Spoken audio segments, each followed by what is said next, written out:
오늘은 좀 생소하시겠지만 프리-IPO, 마켓컬리 프리-IPO 정보를 드리려고 해요. 전지현이 광고했던 거고, 여기 전지현 잘 아시죠? 마켓컬리는 막걸리라고 자꾸. 마켓컬리는 뭐 이름만 들어도 저보다 더 잘 아는 분들이 많이 계실 거고, 이용해 보신 분들도 많으실 테니까 뭐 특별히 설명은 필요 없겠죠. 마켓컬리가 이 국내 신선식품 시장을 어마어마하게 키웠죠. 이 영상 중에 재미있는 내용도 있으니까 난 그런데 관심 없어 하시는 분들도 끝까지 한번 들어보시면 얼마 안 기니까 투자 감각을 좀 키우는데 도움이 되지 않을까 생각합니다. 먼저 제가 프리-IPO 정보 채널도 운영을 하고 있는데 거기에 이제 전문가분도 계시고, 이 프리-IPO가 뭐냐면 코인에서 프리세일 개념이에요. IPO 기업 공개는 잘 아실 거고, 그 기업 공개의 그 전 단계, 그게 프리-IPO고, 이제 VC들 같은 경우에는 상장해서 코인이나 주식을 사지 않죠. 다 상장 전 단계에서 투자를 해서 상장 후에 자금을 회수하는 형태고,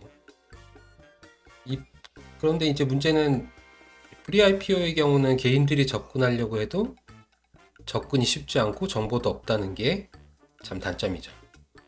그래서 이 영상도 당연히 비공개 링크고, 지난번에 이제 그 텔레그램방 들어오셔서 이것도 코인이냐고 여쭤보는 분이 계셨는데, 코인은 아니고 주식입니다. 주식.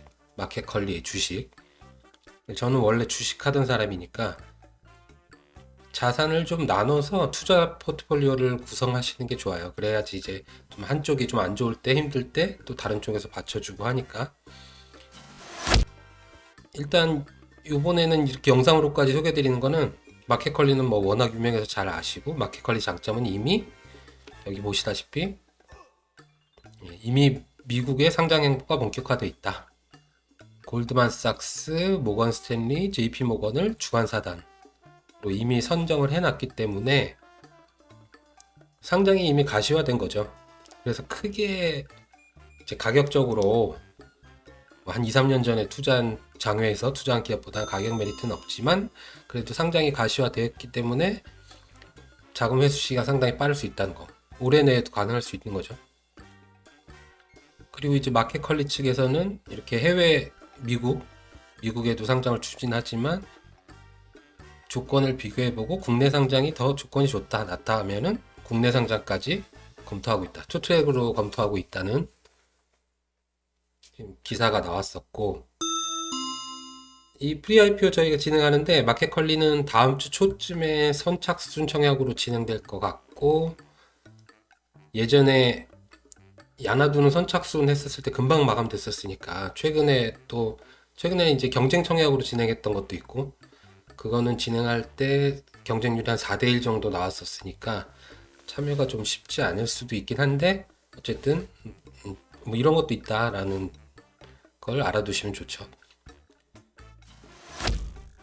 최근에 쿠팡이 미국의 NYSE 뉴욕 증권거래소 상장해서 대박 친 거는 뭐 다들 잘 아시겠죠. 100조. 삼성전자 다음으로 무려 시가총액을 형성했었는데, 상장 당일에. 쿠팡은 아시는 분은 아시겠지만 만년 적자잖아요. 만년 적자인데 어떻게 그렇게 가치가 높냐, 100조냐 쿠팡이. 우리나라 증시에서는 이제 이해하기가 힘들 그런 사실이라서 그런 뉴스도 많이 나왔고 기사도 많이 나왔고 그랬는데, 쿠팡의 경우는 이제 해외 상장을 택한 게 상당히 주요했죠. 적자 기업이 국내에서는 조금 가치를 저평가받을 수도 있는데, 미국을 택하면서 상당히 제가치 뭐 이상으로 지금 받았다고 하잖아요, 평가를. 그렇게 된 상황이고, 또 상장 시기도 좋았고, 지금 유동성 장세고 하니까. 그리고 제가 생각하는 이제 가장 중요한 하나는, 코인도 그렇지만 흔히 말하는 뒷배, 제가 언젠가 한번 말씀드렸던 적이 있을 거예요. 이 뒷배가 중요한데, 투자사죠, 투자사. VC들. 쿠팡은 투자사가 굉장히 빵빵했죠. 뭐 잘 아시는 소프트뱅크의 손정희 회장도 그렇고, 또 조금 이따 말씀드릴 세콰이어 캐피탈도 이 쿠팡에 처음으로, 국내 기업으로는 처음으로 이 세콰이어 캐피탈이 쿠팡에 투자를 했었어요.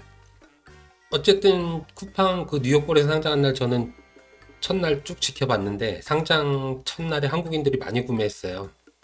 요즘에 해외 주식도 거래할 수 있으니까. 근데 이제 상장 후에 사신 분들은 손해였고, 상장가가 초반에 엄청 무지하게 펌핑돼서 처음 시초가를 시작했기 때문에 미국은 우리나라하고 달리 이제 주식도 코인처럼 상한가가 없죠. 국내 유니콘들이 마켓컬리, 야놀자 많이 다 해외 쪽으로 지금 상장을 추진하고 있는 것 같아요. 유니콘 기업들이, 또 조단위 기업들, 조단위 가치를 가진 기업들을 유니콘 기업들이라고 하잖아요. 이 유니콘 기업들이 해외 쪽으로 지금 눈을 돌리고 있는 상황이고, 국내는 또 아시다시피 규제도 또 너무 기업들 규제가 심하다 보니까 마켓컬리 실적을 볼게요. 실적을 보면 적자예요. 오히려 적자액이 늘어나죠. 쿠팡도 마찬가지로 만년 적자 기업인 거 아시죠? 한 번도 흑자를 낸 적이 없고. 그래서 이런 유니콘들의 적자는 적자지만 질이 다른, 투자할 때가 계속 생기니까 적자가 계속 늘어나겠죠. 반면에 매출을 보시면 매출액이 어마어마하죠. 4천억대에서 9,500억. 두 배도 넘게 작년에 매출이, 코로나 영향도 있겠지만 매출이 두 배나 성장을 하면서 거의 조 단위 매출을 이뤘기 때문에 매출액으로만 보면 굉장히 어마어마하죠. 거의 신선식품 쪽 위주로 하는 마켓컬리임에도 불구하고. 그래서 이렇게 마일스톤도 초과 달성한 상태라서 계속적인 수백억, 수천억대 투자가 지금 마켓컬리로 들어오고 있는 상황이고, 올해는 또 이제 쿠팡처럼 비식품 부문으로 아이템들을 확대하겠다고 하니까 더 성장이 예상되겠죠. 성장을 더 늘려나가겠다는 강한 의지가 있고, 그렇게 해서 이제 마켓컬리 주요 주주를 보면 주요 주주들이 이제 대부분 VC들이에요. VC들, 벤처 캐피탈인데, 그래서 이 VC들이, 주요 주주들이 올해가 가장 상장 적기다. 쿠팡이 일단 분위기를 만들어 놨고 상장 적기다라고 판단했기 때문에 지금 빠르게 드라이브를 걸고 있고, 올해의 상장을, 올해 말경이겠죠. 그러면 상장을 실제로 이뤄낼 가능성이 굉장히 지금 큰 상황이라고 보시면 돼요. 제가 재밌는 얘기 하나 해드리면, 이 세콰이어 캐피탈이 사실상의 마켓컬리 최대 주주인데, 아까 말씀드렸듯이 세콰이어 캐피탈은 쿠팡에 투자를 했었어요. 국내 기업으로서 처음으로 쿠팡을 선택하고 그 다음에 이제 마켓컬리를 또 선택을 했는데, 세콰이어 캐피탈이 굉장한 데예요. 이 세콰이어 캐피탈이 어떤 데냐면, 운영 규모로만 따지면 세계 최대고, 세계 최대 VC.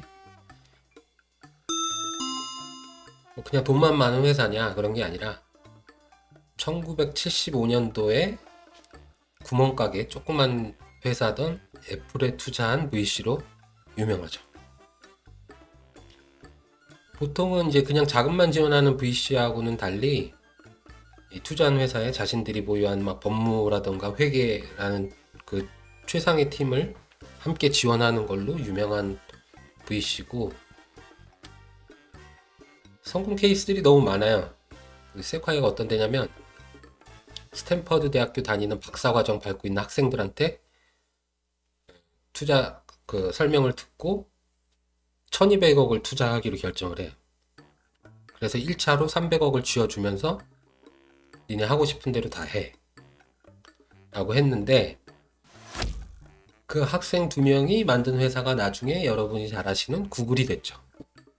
구글이 됐고 완전 미쳤죠. 그리고 더 웃긴 건 이제 세콰이어 캐피탈이 나중에 유튜브에도 투자를 했어요. 유튜브에 투자를 했는데 유튜브가 뭐 좀 인기는 있는 것 같은데 도무지 수익을 창출을 하지 못한 거예요. 수익화가 안 되니까 구글 창업자 얘네 둘한테, 야 니네 그 빚진 것도 있으니까 좀 은혜 좀 갚아라. 이거 니네가 사 유튜브. 구글에서는 쿨하게 예 알겠습니다 하고서 유튜브를 인수했죠. 그래서 지금의 유튜브를 만들었죠. 돈 엄청 잘 벌죠. 대박 났죠. 그리고 이 세콰이어는 그거 외에도 이제 페이팔의 전신격인 회사에도 투자를 했었고 뭐 에어비앤비 어마어마하죠. 이분들이 정말 VC 중에서는 뭐 작은 규모로나 이런 안목으로나 거의 세계 최강이라고 할 수 있는 분들이 마켓컬리의 최대 주주다. 쿠팡도 대박을 터뜨렸고 어쨌든 이 마켓컬리가 올해 안에 세콰이어 캐피탈 올해 안에 상장하겠다는 의지가 굉장히 강해서 상장이 확정되면 장외에서 기대감에 가격이 좀 오르겠죠. 그때 차익 실현하고 튀어도 되고 엑시트 해도 되고 쿠팡 정도 혹은 쿠팡을 뛰어넘을 수도 있다라고 이제 생각한다면 상장 후까지 한번 상장 펌핑까지 베팅해 볼 수도 있는 거고 엑시트 시기에 따라서 이제 수익은 차이가 나겠죠. 쿠팡처럼 대박을 따라갈지는 모르는 거지만 지금 이제 마켓컬리 프리 밸류가 한 3조 원 정도가 된다고 하잖아요. 근데 마켓컬리 기업 가치가 지금 너무 뻥튀기 돼 있는 거 아니냐. 적자 회사인데 그렇게 생각하시는 분들 분명히 계실 거예요. 근데 이제 쿠팡 얘기만 하면은 쿠팡의 예만 들면 뭐 그 이상은 이제 말이 진척이 안 되실 것 같긴 한데 어쨌든 지금 장외에서 토스 잘 아시죠? 토스 이 비바 리퍼블리카 가격 보면 놀라 뒤집어져요. 물론 이 토스에도 이 세콰이어가 투자를 하고 있긴 하지만 당근 마켓이 2조래요 지금 뭐 이런 프리-IPO 시장, 장외 시장들도 가격들이 어마어마합니다. 지금 쿠팡 더군다나 이제 쿠팡이 완전 초대박을 터뜨렸기 때문에 이 마켓컬리 프리-IPO 관련해서는 뭐 자세한 내용이나 문의사항은 제 설명 페이지에 제 프리-IPO 투자 정보 공유방 채널 주소 올려드릴 테니까 글로 들어오시면 되고 관심 있으신 분들은 그냥 부담 없이 들어오셔도 돼요. 텔레그램 방이니까 신원이 노출되는 것도 아니고 들어오게 되시면 전문가분들이 계십니다. 이 프리-IPO 시장에서 10년 넘게 활동해온 전문가분들 계시고 국내 주식시장에 상장시킨 뭐 바이오 업체들 꽤 많고 유망한 기업들 레퍼런스들 상장시킨 레퍼런스들이 많으신 분들이니까 성과를 많이 거둬왔던 분들이세요. 그래서 혹시 궁금한 사항 있으시면 그분들이 상담 문의 같은 거 질문에 답변해 주실 테고 꼭 이 마켓컬리의 당장 프리-IPO 참여가 아니더라도 관련 시장 정보들을 주기적으로 공유 드리니까 들어와 보시면 아마 회되실 일은 없으실 거예요. 도움이 되면 됐지. 특별히 하실 건 없잖아요. 그냥 정보 공유하는 거 그냥 보시기만 하면 되는 거니까.